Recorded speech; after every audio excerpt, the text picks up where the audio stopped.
Magandang umaga mga ka-happy hour. Narito ang mga balita para sa MBC TV Network News Update 9 AM edition. Pagbebenta ng 20 pesos per kilo ng bigas sa ilang Kadiwa Center sa Metro Manila, maagang pinilahan. Yan ang MBC TV Network News ni Rovic Manuel. Maagang pinilahan ng mga mamimili ngayong araw ang ilang Kadiwa ng Pangulo Center sa Metro Manila na nagbebenta ng 20 pesos kada kilo ng bigas.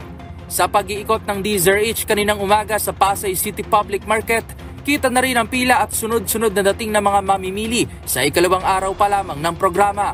Ayon sa ilang mga mamimili na nakapanayam, pumila ang mga ito upang makamura kahit man lang sa bibilhin nilang bigas. Tapos kita try din siya baka di may maganda. Makakatipid.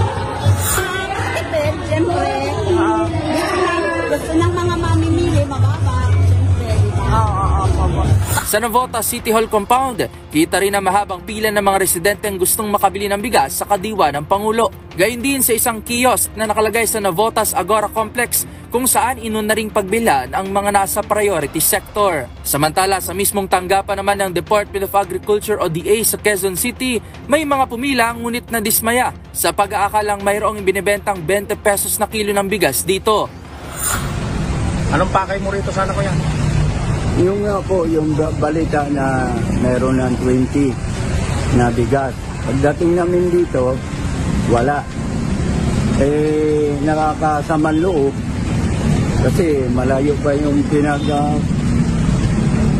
pinanggalingan namin. Pagdating dito, wala. Ayon naman sa DA, titiyakin nilang maipadadala at ipaalam ang kompletong listahan ng lugar kung saan pwedeng makabili at pumila. Kahapon, opisyal nang nagsimula ang pagbebenta ng 20 pesos na bigas sa mga piling public market sa NCR at Kadiwa Centers na bukas sa mga mamimili mula alas 8 ng umaga hanggang alas 5 ng hapon mula Martes hanggang Sabado.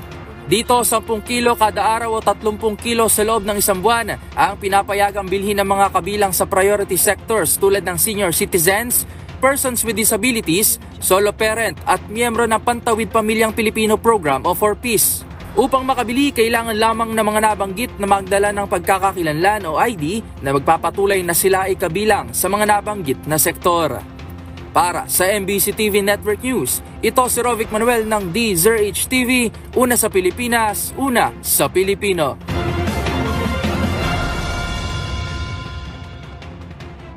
Samantala, ex-President Duterte labis ang kasiyahan sa panalo bilang alkalde ng Davao City. Ikinatuwa ni dating Pangulong Rodrigo Duterte nang malaman niyang ito ay nagwagi bilang alkalde ng lungsod ng Davao. Ayon sa bunsong kapatid nitong si Bong Duterte, binisita nito ang kapatid sa detention facility ng International Criminal Court sa The Hague, Netherlands, at ipinarating ang magandang balita. Laking tuwa nito nang malaman palalo na napakalaki ang kanyang kalamangan laban sa katunggali. Masaya din ito dahil nahalalang anak nitong si Sebastian Baste Duterte bilang Vice Mayor ng Davao, habang ang panganay na anak nito na si Paulo Pulong Duterte ay muling nahalal bilang kongresista, habang maging ang dalawang apo ng dating Pangulo ay nagwagi din sa katatapos na halalan.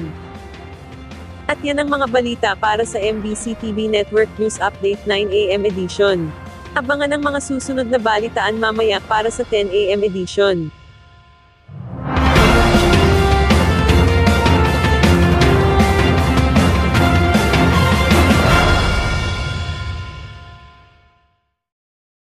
Mga ka-happy hour, kung gusto mong manood ang mga balita sa MBC TV Network News Update, mag-subscribe sa aming YouTube channel, i-like ang aming Facebook page, at i-follow sa aming TikTok account.